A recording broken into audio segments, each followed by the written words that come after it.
Hello, welcome back to the channel. If you hear a little noise, I'm downtown Amsterdam right now and there's construction, so annoying. But I wanted to do a Scotland vlog. This is going to be a little different than my regular vlogs just because during this trip I was more in the moment and I didn't take as many videos and vlogs as I'd hoped to put together a video, but I still really want to like share all this information with you. So we spent 4 days in Scotland. It was a Saturday till a Tuesday. So we flew in Amsterdam to Edinburgh, which was a pretty cheap flight, only an hour, which is super nice. And then we just spent the beginning of the day in Edinburgh. Oh yeah, so we rented a car ahead of time from Enterprise. And when we got there, you had to be 25 to rent from them, which is weird. Like normally we know you have to be 25, but if you're under, then you pay an extra fee and it's fine. The price wouldn't let us this time, so it took a while. I think we rented a car from Eurocar, so that kind of took a lot of extra time that we weren't planning on doing. But we drove then from the airport into Edinburgh. We made it to Scotland, the other side of the road. And then parking was also a hassle. You want to like pay at those parking meter things, but you need to get an app on your phone and you need to have like a UK number. I was going into a bunch of stores trying to like get cash out from them, but some lady gave me a coin and so we used it, and so we got like a little bit of time, which was super nice. It was a little stressful. So first we walked around, we stopped at like the Milkman Coffee, that's like a really cute cafe, and we went to like the Writers Museum, and then we went to, I don't know what it's called, that like pretty strip, this. You've probably seen this in a lot of photos, and it's like the Harry Potter stores. And then from there we walked to the Vennel. And the Vennel was like gorgeous. We just like walked up some stairs and you can see down, you can see like the castle in the background. It was a vibe for sure. I loved it there. But then because we were a little bit behind schedule, we kind of skipped a couple things that I wanted to do. We headed out because we were gonna drive up to Glencoe for the night. I think it was just like about 3-hour drive to get to Glencoe from Edinburgh. I do have here that we were maybe gonna do this hike. I'll put it here. We didn't do it because obviously we didn't have enough time, and in the winter in Scotland, the sun set like so early. Like I think it was dark at like 4 p.m. Yeah, so we got to Glencoe. The drive, let me tell you, just blew me away. The beginning was like normal, and then all of a sudden you get into like mountains, and like mountains. I didn't expect mountains, but it was like Iceland 2.0. We arrived like right as it got dark, and we stayed in this cute little Airbnb pod. I'll put the information here as well. Yeah, definitely recommend staying at this pod. It was super cute. It was like literally the highway was here and you pull off, and like not busy. You can't hear the cars or anything. Okay, good morning. It is now Sunday and we woke up in the cute little pod again. I'm like so excited about this. This has been my dream for like ever. We went to the Glenfinnan Viaduct, the Harry Potter train. I've always wanted to go on the train or see the train, but unfortunately I believe it's like October 31st is like the last day that you can see like that the train goes, and then it starts again in the spring. And we were literally there on November 6th. So we were like just too late to see the train, but it was still so cool to see the tracks. And then from there, Loch Ilks. It's Dumbledore's grave. So if you can't tell, I'm a big Potterhead. It was like a 13-minute drive. It was so cool. It was like super mucky, and Levi only had running shoes, so I kind of like tried to hop around to get like the good shots. And then Levi took these beautiful drone shots. I'll put them in here. It was like a dream. So that was just like so cool to see. And then after that, we just kind of had to backtrack a little bit, and then we were heading up to the Highlands. I wanted to see Highland cows or hairy coos so bad on this trip, and so like I was trying to look up farms and stuff, but I've read that you see them like everywhere on your drives, and we did see them at multiple spots. They're so cute, so like we stopped a few times. Ooh.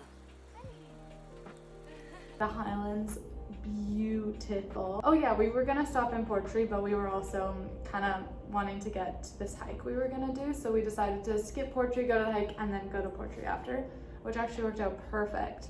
So the hike is the old Man of Storr. If you go to the Highlands, you have to do this hike. It's a must. You need to. It's so beautiful. Like you can see it from the road and like down on the ground, and it looks so small, but like you have to hike up to it. I think my number one hike. So cool. We actually got like perfect weather. I was so scared it was gonna be so rainy and windy. Like I've seen so many videos of like the wind there and like the fog too, and so like I was like, oh no. and it was like perfect. You can go up and you can go two ways. You can do like a loop kind of thing, or you can just go up and down. I highly recommend, like everyone went up to this viewpoint and back down, but we went like up the other way and you go around this. I'll put a picture maybe. But we went behind and it was so cool. Like we had the whole spot to ourselves. It looked exactly like Lord of the Rings. And then you just see it all from a different angle, and then you can go around the Man of Storr, and then we went up to the viewpoint and back down. I think in total, it took like 2 hours. And so then after that, we went back to the town of Portree to maybe get some dinner. It's like a 15-minute drive from Old Man of Storr to Portree. Cutest town ever. Like we saw this old couple like eating food, looking over the water at the view. And like we walked down these stairs. Well, we did some groceries, then we walked down these stairs, and they had like this local fish and chips. It was like the best fish and chips there. So we went into that. It was in one of the colorful buildings that's on the side. And then from there, our place we were staying was I think like 15 minutes away. Like it was super close. And let me tell you, unreal. It was so beautiful. It was like the perfect location, and like there were like cows in front of us when we were getting there. It was so cute. And she like made us these cookies, and they came out like they were warm. They were like salted caramel chocolate chip cookies, and she left us like local beers and some food. It was so cute and beautiful. Since this trip was like a shorter trip, we kind of spent a little bit more on our Airbnbs. We don't normally do that. This trip we're like, let's just do it. And I'm so glad we did. Like it made the whole experience. It was so beautiful. And also, especially since the sun set so early and there was like nothing to do when it's dark there. So it's like you're spending a lot of your evening actually in your Airbnb, so you may as well like pick something nice. So then the next morning we woke up. It's called Kilt Rock Waterfalls. We were there for like 2 minutes. The Kerrang. So that's like, this is one of the big things I really wanted to do here. And it was supposed to be like an 18-minute drive. Perfect, right? And so we were going on the road to get to it, and it was closed. And I was like, oh my gosh, it's closed, like no.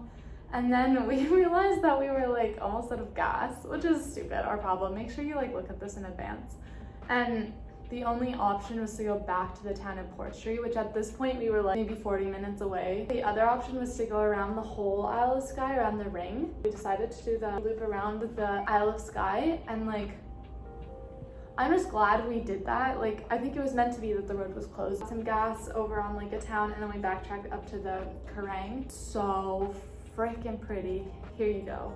This is what it was like. We didn't do like the full hike just because we didn't have that much time. We just did a little bit of a walk around, and I think that was perfect. From there, we went to the Fairy Glen, which was a 25-minute drive, I think. It's just this short little trail. And it was really cute, except for the only thing is it was flooded a little bit. From there, we were making our way back. We were driving back. We're staying in Fort Williams that night, which is like Glencoe area. Stopped first at the Eileen Donan Castle. Walked in and walked around. We didn't go in the castle. And there's like this cafe like at the castle, so we just stopped there and we ate some lunch and got a coffee, which is really nice, and it just like broke up our drive a little bit. And then yeah, we drove then to Fort Williams. From there it was another hour and a half. This other cute little Airbnb. This is our last Airbnb of our trip. I'll put the name here. It was a little difficult to find. It was so pretty, and it was like huge. Now we're on our last day, and we were driving from Fort Williams back to Edinburgh. Our flight was in the afternoon. We first went to Circus Lane, which was super cute. I've seen this a lot on like Instagram and TikTok and stuff. We went to Dean Village, which was super cute. It was a very small, like kind of, I don't know why I expected like little shops and stuff, but it really wasn't. It was just like you're there to see that one spot, the picture spot, and then there's nothing else. We walked to like the Scott Monument, which was super cool. Wanted to go to the Elephant House Cafe, which is where J.K. Rowling wrote Harry Potter, but we just didn't have enough time, and it was like so far away. And then after that, we just ate at this random place, and we ate some lunch. It was really good. And then we headed back to the airport. And yeah, that was our trip. The coolest trip. Well, I think I have it. Scotland overall is like rated 3rd on my list of most beautiful places I've been. I really recommend. It's worth every single penny. The views are free. The hikes are free. Just go do it. Anyways, thank you for watching. I hope you liked this different style kind of vlog. A lot of me talking. Thanks for watching, guys. I'll see you in the next vlog.